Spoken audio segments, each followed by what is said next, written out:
retweet some of the stuff that was popping up. I got some really interesting questions that I want to share here that I think are relevant to the conversation. To anybody who's having any confusion about what it is to be direct to consumer as a musician. The question that was asked to me, I've been in shambles, says T. Mafiani. He says, my fan base ain't big enough to go direct to consumer, but I hate the way these streaming services are playing. I'm stuck in a hard place. I told him, I don't personally think that you have to wait to have a fan base to get started on this. You know how many startups seek funding and or launch without an audience? They learn from experience itself. You just need a long-term plan. The people. That's where the marketing coach come in at. Right there.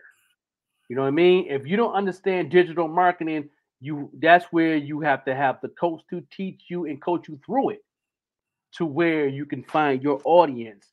You still do what you do, still direct consumer on top of it. Then when you get direct consumers, you know what I mean? You can get coached how to find your audience prior to your transition to having going straight to your website. And you know what I mean? There's ways you can do things and still use these. You still use the social media platforms to find your audience. That's where you need coaching at. That's where he's stuck at. You know what I'm saying? And that's where 98% of you artists is stuck at right now. Because y'all feel you don't have an audience, you know what I'm saying, to start this. No, you don't know your audience. You have an audience, you just don't know it. The key thing is to know your audience. And I talk about this all the time. Right there, right, Lamar Star. Yeah. People who were doing direct to consumer when they didn't have an option of streaming 20 odd years ago, they didn't have a choice. You built your fan base off of giving out CDs for free. You built your fan base off of doing these pay-to-play shows, whatever could put you in front of people that would possibly have interest then in buying your direct-to-consumer product as in a CD. And the pay-to-play shows is very good. I know everybody does it, but people don't know how to use it properly. How you in the city in Buffalo, and you're doing pay-to-play shows all the time in the city, but don't know how to use that audience to know what they like. They do a pay-to-play show, right? They get on stage and perform. Then they just stand around and then they leave. You know what I mean? When you're doing a pay-to-play show, your job is to perform. Then after the show, you should have something to give away, something free. If it's a t-shirt, if it's information, if it's a CD, if it's a USB with your music on it, is it a sticker with your logo on it? If it's a business card, is it a brochure about your bio, your EPK, and the brochure with your bio, who you are, to where they can find where you at? All these things. A lot of the artists don't have none of that in the city. Why? The funnel is open. I don't understand that part. Don't understand that part. Every time I do anything, if I don't have nothing in hand, I'm going to communicate. I'm going to each person, yo, this is what I got going on. Yo, I'm on social media. Which one you on? Boom. Follow me. I'll follow back. I'm gonna send you a text right now, or I'm going to go in your inbox, let you know it's me, so we can start communicating. You got to network.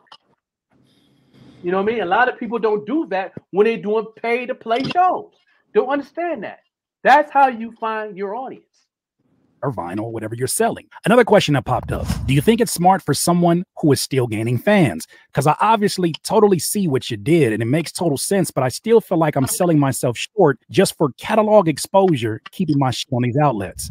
I said every indie artist must at some level have the ability to sell their art if they want to make a living at this. Direct to consumer will force you to learn those crucial selling skills as you build your audience. What has streaming taught us except dependency on their system? I'm going to give myself the bomb. Somebody's going to have to tell the truth, and I'm going to tell it. And I think we'll end there. What has streaming taught us?